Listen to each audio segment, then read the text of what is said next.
আজকে প্রথমেই সকাল ৯টায় ছিল হচ্ছে ব্রিটেনের national security adviser Jonathan Powell এর সাথে মিটিং।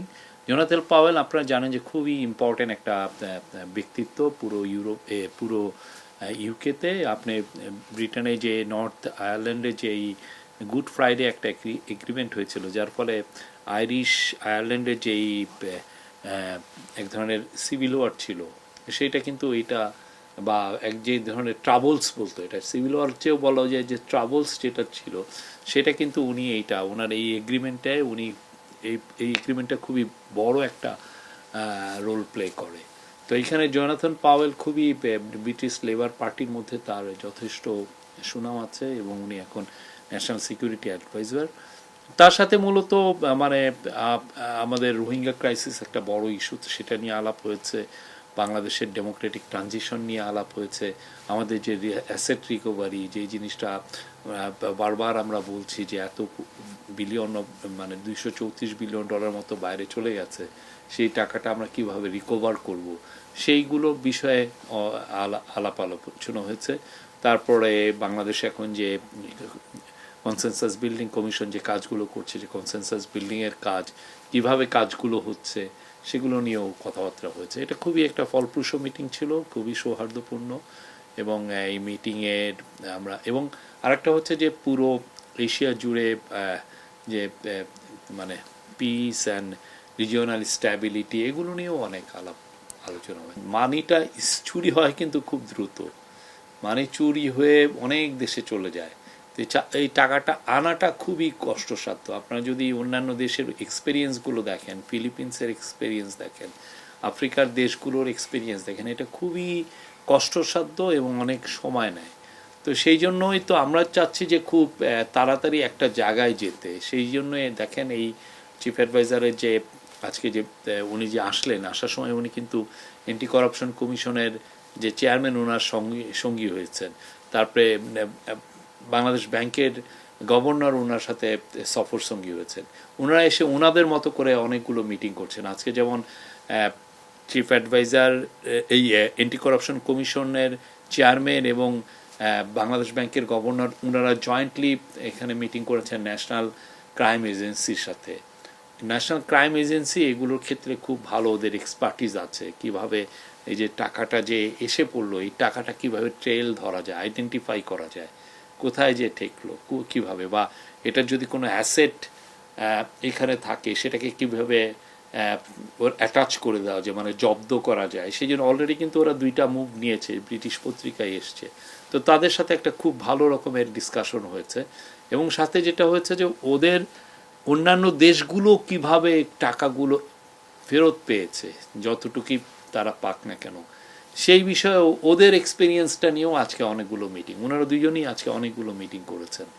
তো রোহিঙ্গা ক্রাইসিসের আজকে যে ইয়েতে একটা বড় ইস্যু ছিল রোহিঙ্গা ক্রাইসিস আপনি দেখেছেন যে আমরা চিফ অ্যাডভাইজার দায়িত্ব গ্রহণের পরের থেকেই অনেক বেশি ফোকাসটা হচ্ছে রোহিঙ্গা ক্রাইসিস যে করেই হোক এই ক্রাইসিসটা কিভাবে রিজলভ করে রোহিঙ্গাদের তাদের মাতৃভূমিতে ফেরত পাঠানো যায় এবং এটা ডিগনিটির সাথে ভলান্টারিলি এই কাজটা করতে হবে।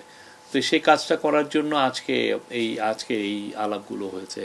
আমরা আমাদের চিফ অ্যাডভাইজারের অনুরোধে ইউনাইটেড নেশন জাতিসংঘ এই সেপ্টেম্বরের 30 তারিখে একটা বড় কনফারেন্স করছে রোহিঙ্গা বিষয়ক।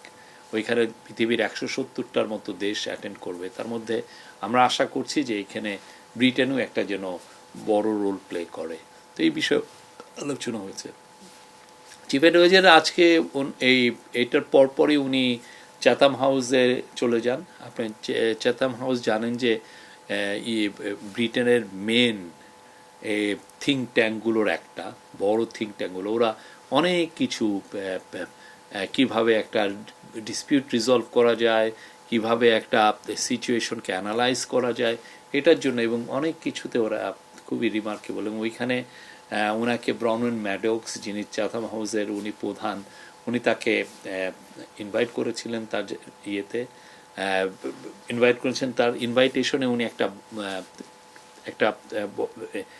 1-to-1 একটা দেখেছেন। তো উনি একটা টক্স দিয়েছেন, সেইখানে অনেকগুলো প্রশ্ন উনি একটা বড় প্রথমে একটা ওপেনিং স্টেটমেন্ট দেন, তারপরে অনেকগুলো কোশ্চেন নিয়েছেন, সেগুলোর উপরে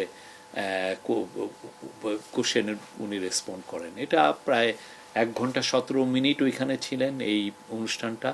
এই পুরো জিনিসটা এখন ইউটিউবে তারা দিয়ে দিয়েছে। আপনারা সবাইকে আমরা আমন্ত্রণ করি যে এই অনুরোধ করব যে এই ভিডিওটা যেন দেখেন। এই গত 10 মাসে এই গভর্নমেন্ট কি করলো, কোথায় আমরা আসলাম, কি পরিস্থিতিতে আমরা ছিলাম, এটার পুরো একটা বড় রকম, এবং কথা হচ্ছে যে কী কী চ্যালেঞ্জেস আমরা এখনও ফেস করছি। হ্যাঁ, আমাদের উদ্দেশ্য তো কি, যে এই ইন্টারিম গভর্নমেন্টের উদ্দেশ্য হচ্ছে একটা ডেমোক্রেসিতে ট্রানজিশন করা। আমরা একটা ট্রানজিশনাল একটা জায়গায় আছি, সেটাকে ইন্টারিম গভর্নমেন্ট, এই ইন্টারিম গভর্নমেন্ট কীভাবে একটা ইলেক্টেড গভর্নমেন্টের কাছে পাওয়ার হ্যান্ড ওভার করবে এবং তার আগে কী ধরনের রিফর্ম করবে, সেই বিষয়ে উনি কথা বলেছেন। বিশেষ করে আমাদের যে ম্যান্ডেট, যে রিফর্ম, ট্রায়াল এবং ইলেকশন, এই তিনটা তো আমাদের ম্যান্ডেট। এই তিনটা ম্যান্ডেটে উনি কী কী কাজগুলো করছেন, খুবই আমি বলবো যে কোনো বাংলাদেশের যে কোনো নাগরিক যারা ইংরেজি ভালো বুঝেন এটা শোনা উচিত। খুবই সুন্দর একটা ইন্টারভিউ ছিল ওনার। ওইখানে আর একটা বিষয় হচ্ছে যে ওই টক্সের আগে চাতাম হাউজে যারা রিসার্চার, এরা 3জন ওনার সাথে প্রায় আধা ঘন্টা ওনার ইন্টারভিউ নিয়েছেন, সেখানে উনি অনেক কথা বলেছেন। আর এরপরে আমরা এসে পড়লাম, এখানে এসে লাঞ্চ করে তারপরে আবার চিফ অ্যাডভাইজার চলে গিয়েছিলেন হাউস অফ লর্ডসে। হাউস অফ এটা হচ্ছে ওয়েস্টমিনিস্টারে, ব্রিটিশ পার্লামেন্টে। ওদের তো দ্বিকক্ষ বিশিষ্ট ওদের পার্লামেন্ট, একটা হচ্ছে হাউস অফ কমন্স আর একটা হচ্ছে হাউস অফ লর্ডস।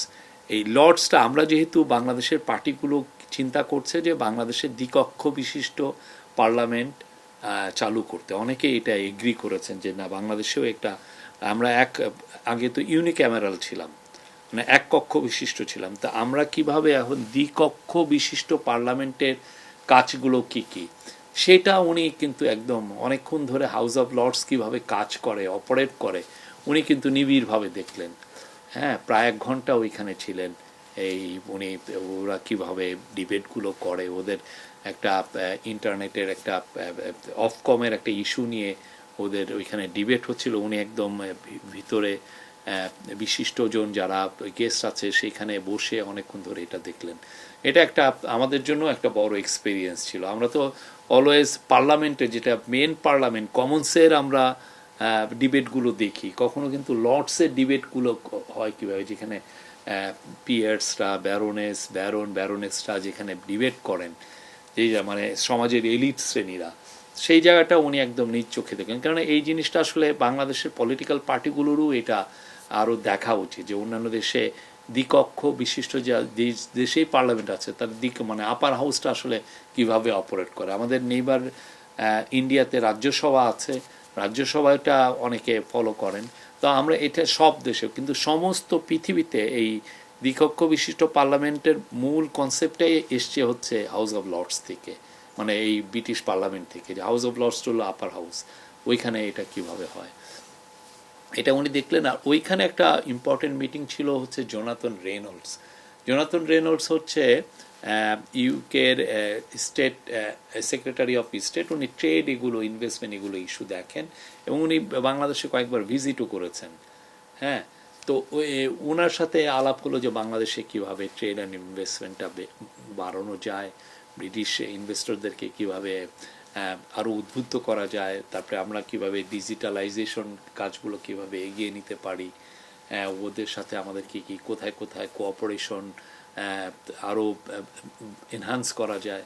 তো এই আলাপগুলো ওনার সাথে হয়েছে, ওনার সাথেও একটা ফ্রুটফুল আলোচনা হয়েছে। এখন একটু পরে চিফ অ্যাডভাইজার ওইখান থেকে আমরা যখন ফিরে আসলাম, এখন একটু পরে উনি বিশ্রাম নিয়ে চিফ অ্যাডভাইজার চলে যাবেন হচ্ছে কিং চার্লস, ওনাকে একটা ডিনারে, ওই যে কিং চার্লস হারমোনি অ্যাওয়ার্ড, এই উপলক্ষে ওনাকে ডিনারে ইনভাইট করেছেন, উনি ওইখানে ইনভাইটেড গেস্ট। সেখানে আজকের মতো। আর কালকে আমরা বলবো যে কালকেও খুব ইম্পর্টেন্ট একটা দিন, কালকে বেশ কিছু মিটিং আছে। তারপরে কালকে যেই জন্য আমাদের মূলত আসা, সেটা হচ্ছে যে কিং চার্লস হারমোনি অ্যাওয়ার্ড, সেটা কালকে ওনাকে দেওয়া হবে। ওইটার একটা অনুষ্ঠান, সেই অনুষ্ঠানটা আমরা দেখছি যে কিভাবে বাংলাদেশের মানুষকে খুব এটা লাইভ করা যাবে কি যাবে না এগুলো আমরা দেখছি। কালকে আমি একটা প্রেস কনফারেন্সে বলেছিলাম যে ইউকের একজন ব্রিটিশ পার্লামেন্টের এমপি বলেছিলেন যে কেয়ার স্টারমার সম্ভবত কানাডায় গিয়েছেন, তো এই এটাকে অনেকে মিস ইন্টারপ্রেট করেছেন। আমি বলেছি যে সম্ভবত, হ্যাঁ, পুরো বিটিভিতে যে ভিডিওটা আপনারা যদি দেখতেও পারেন। তো তারপর এটা আমার একটা মিস্টেক হয়েছে, আমরা পরবর্তীতে যখন দেখলাম যে এটা আমরা কারেক্ট করেছি যে না, উনি এখানে আছেন, ওনার আসলে ব্রিটেনে এখন আজকে ওদের যে স্পেন্ডিং রিভিউ, ওদের যে বাজেটের স্পেন্ডিং কিভাবে কি হয়েছে সেটার রিভিউ হচ্ছে এখানে বাজেটে, সেটা ওনারা খুব এইটা নিয়ে খুবই মানে পুরো ব্রিটিশ পার্লামেন্ট ব্যস্ত এটা নিয়ে। গতকাল আমাদের মানে আমরা যারা চিফ অ্যাডভাইজারের সাথে এসেছি তাদের একটা ইনভাইটেশন ছিল আলতাব আলী পার্কে। এই যে চিফ অ্যাডভাইজার যে তার প্রথম অ্যাজ এ চিফ ইন্টারিম গভর্নমেন্টের প্রধান হিসেবে যে লন্ডনে সফর করছেন, সেই উপলক্ষে তারা একটা বড় জমায়েত করেছিল তার প্রতি সাপোর্ট জানিয়ে, সলিডারিটি জানিয়ে। এটা কিন্তু অনেক অনেক লোক হয়েছে, হাজার হাজার লোক হয়েছে। তো সেই জায়গায় যেই আমরা আউটপোরিং অফ সাপোর্ট দেখেছি, এটা অ্যামেজিং। এটা আপনি দেখেছেন অনেকে বাংলাদেশের ফ্ল্যাগ নিয়ে এসেছিল। এই বাংলাদেশিরা এখানে তো প্রচুর লোক, প্রায় 7 লক্ষ বাংলাদেশি এখানে আছেন, এবং তারা খুবই কর্মঠ এবং অনেকে অনেক বড় বড় উঁচু জায়গায় আছেন। তো তারা তাদের এই সময়টাকে এটা এখন একটা উইকডে চলছে, সেই সময়টাকে স্যাক্রিফাইস করে তারা এসে তার কাজ থেকে ওই অনুষ্ঠানে আসছিল। ইতিপূর্বে কোনো সরকার প্রধানের প্রতি এইরকম ভালোবাসা আমরা দেখি নাই যে এইভাবে মানে ব্যক্ত করতে, আমরা এইভাবে দেখি নাই।